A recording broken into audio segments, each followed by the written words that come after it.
Today we're talking about low back health, and I want to show you a couple of exercises that you can do every day to just keep your low back away from aches and pain.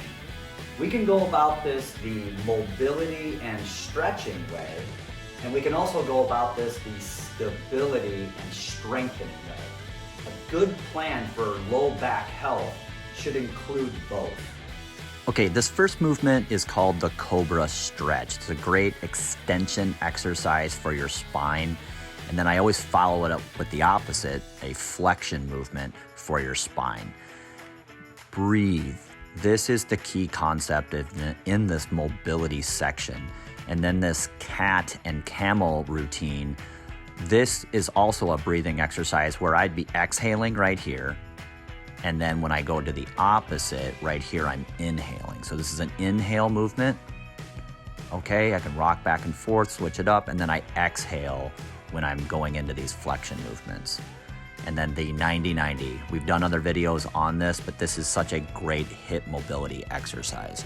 When the hips are mobile, the low back can be stable. And if the hips are always stiff, the low back will end up doing the work that the hips should have done. So it's always good best practice to keep those hips nice and mobile. First exercise here, the curl up. I have my hands underneath my back, and the idea of this is to not move your spine at all. So my low back is not going to be pushing into my hand. I'm trying to keep my core just nice and neutral as I bring my rib cage down and basically flex all of my abs.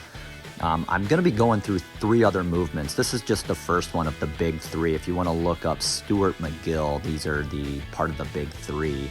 All of these exercises have the purpose of really strengthening the core from kind of this foundational approach.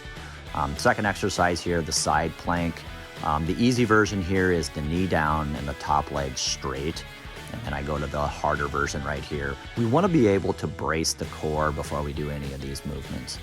And here we go on the other side. Also, it's just a great shoulder stability exercise as well, but part of the big 3 is the side plank, and here's a harder version.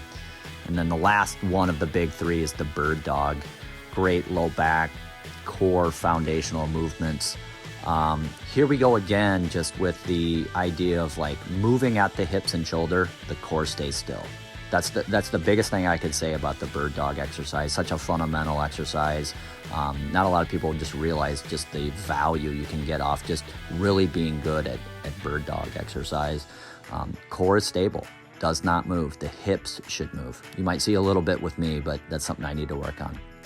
And then the last exercise that I think is just foundationally important to do is this rollout. It's an oldie but a goodie, but you know, move at your hips first and then the shoulders. Move at the hips first and then the shoulders. Even though it's not a part of the big 3, it's such a great exercise to strengthen up your core and protect your low back. Love you guys. Subscribe to the channel. Win the day.